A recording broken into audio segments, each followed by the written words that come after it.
జిల్లాలో single desk విధానం కింద పరిశ్రమల ఏర్పాటుకు ఔత్సాహిక పారిశ్రామికవేత్తల నుంచి అందిన దరఖాస్తులకు త్వరితగతిన అనుమతులు మంజూరు చేయాలని జిల్లా కలెక్టర్ షాన్మోహన్ అధికారులను ఆదేశించారు. కలెక్టరేట్లో జిల్లా పరిశ్రమలు ఎగుమతుల ప్రోత్సాహక కమిటీ సమావేశం జిల్లా కలెక్టర్ షాన్మోహన్ అధ్యక్షతన జరిగింది.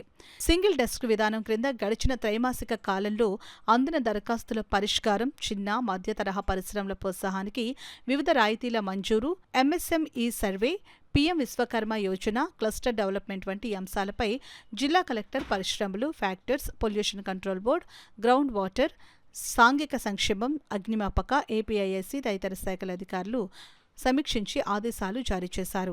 ఈ సందర్భంగా జిల్లా కలెక్టర్ మాట్లాడుతూ, జిల్లాలో గత త్రైమాస కాలంలో వివిధ పరిశ్రమల స్థాపనకు అనుమతులు కోరుతూ మొత్తం 36 దరఖాస్తులు అందగా సింగిల్ డెస్క్ విధానంలో ఆయా శాఖల ద్వారా 29 పరిశ్రమలకు అనుమతులు మంజూరు చేశామని, 7 దరఖాస్తులు పరిశీలనలో ఉన్నాయని అన్నారు. అనంతరం జిల్లా పరిశ్రమల శాఖ ద్వారా కేంద్ర రాష్ట్ర ప్రభుత్వాలు అమలు చేస్తున్న వివిధ పథకాల లబ్ధి, రాయితీల వివరాలు, జిల్లా పరిశ్రమల శాఖ ద్వారా చేపడుతున్న వివిధ కార్యక్రమాలతో రూపొందించిన బ్రోచర్ను జిల్లా కలెక్టర్ అధికారులతో కలిసి ఆవిష్కరించారు.